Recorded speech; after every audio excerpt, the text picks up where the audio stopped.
Kita sering mendengar istilah tentang komunis dan liberal, terutama bila kita sering membaca buku atau menyelami media sosial. Banyak orang sering menyinggung tentang dua istilah ini. Komunis di Indonesia dianggap sebagai ideologi terlarang, dan siapapun yang mendukung ideologi ini akan melanggar pasal yang berujung pada hukuman pidana. Berbanding terbalik dengan komunis, meskipun liberal bukan ideologi terlarang, namun ideologi liberal yang menganut sistem barat dianggap sebagai ideologi yang terlalu terbuka, dan hal ini dikhawatirkan dapat merusak nilai-nilai budaya. Tapi apakah kamu tahu bagaimana dua ideologi ini bisa muncul?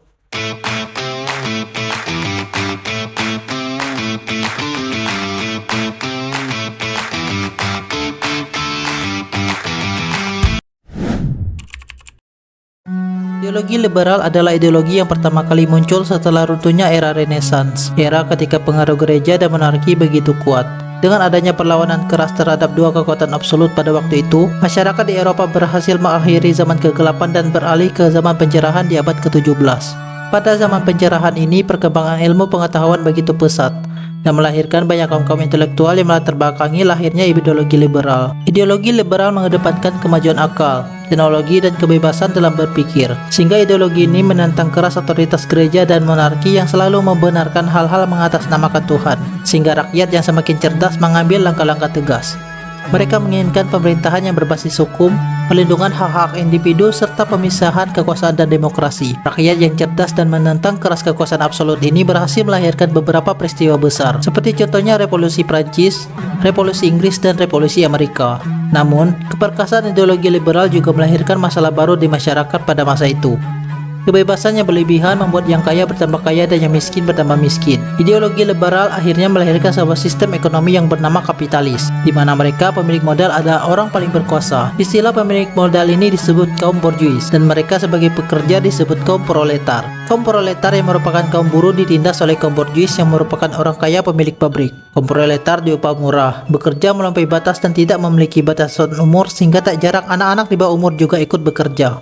Sampai akhirnya pada akhir abad ke-18, setelah serangkaian penemuan-penemuan yang dilakukan oleh kalangan intelektual, sistem kerja tradisional di pabrik beralih menjadi sistem produksi menggunakan mesin. Salah satu contoh penemuan terkenal pada masa itu adalah mesin uap oleh James Watt, yang membuat peristiwa revolusi industri pertama kali terjadi di Inggris pada saat itu menyebar ke berbagai negara di dunia. Melihat perbedaan kelas sosial yang sangat jelas, konsep Marxisme lahir dari seorang pemikir hebat yang sampai saat ini disebut sebagai Bapak Komunisme Dunia, Karl Marx.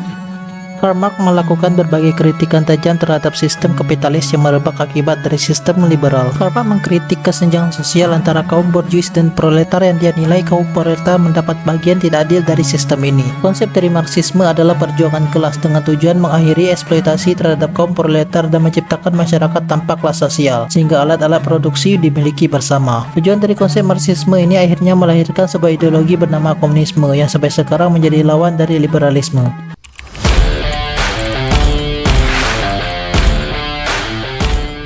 Liberal berarti kebebasan. Segala aturan dibuat dimaksudkan untuk mencari kebebasan dan pemenuhan hak-hak rakyat untuk mencapai kesejahteraan. Tapi masalahnya, tidak semua orang punya privilege dari aspek ekonomi, pendidikan, serta sumber daya yang sama sejak awal.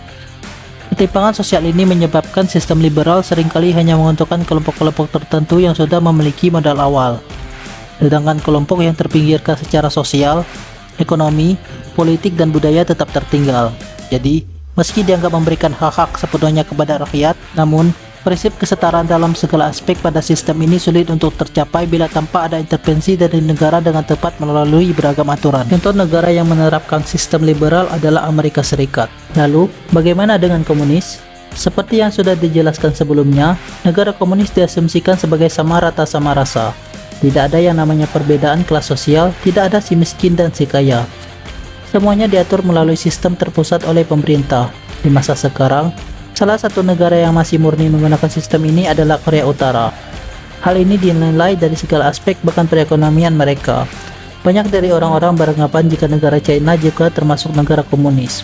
Namun meski China berideologi komunis, mereka tidak komunis dalam segala aspek seperti Korea Utara. Hal ini karena sistem perekonomian mereka yang menggunakan sistem pasar bebas. Meskipun sistem pasar ini juga masih dalam kendali ketat negara, tapi keterbukaan China dalam pasar bebas ini juga yang membuat negara mereka maju seperti sekarang. Bila dibandingkan sistem liberal yang bebas, sistem komunis memiliki kontrol politik otoriter. Masyarakat tidak bisa mengkritik negara. Informasi dibatasi, segala segi kehidupan masyarakat diatur dan masyarakat harus menerima baik buruk suatu kebijakan dari pemerintah tanpa terkecuali. Bila membandingkan kedua sistem ini, keduanya juga memiliki kekurangan dan kelebihan masing-masing. Hanya saja, kesejahteraan masyarakat bergantung dengan seberapa cerdas pemerintah dalam mengelolanya. Jika pemerintah gagal, maka sistem apapun yang berlaku di suatu negara tetap akan dianggap buruk.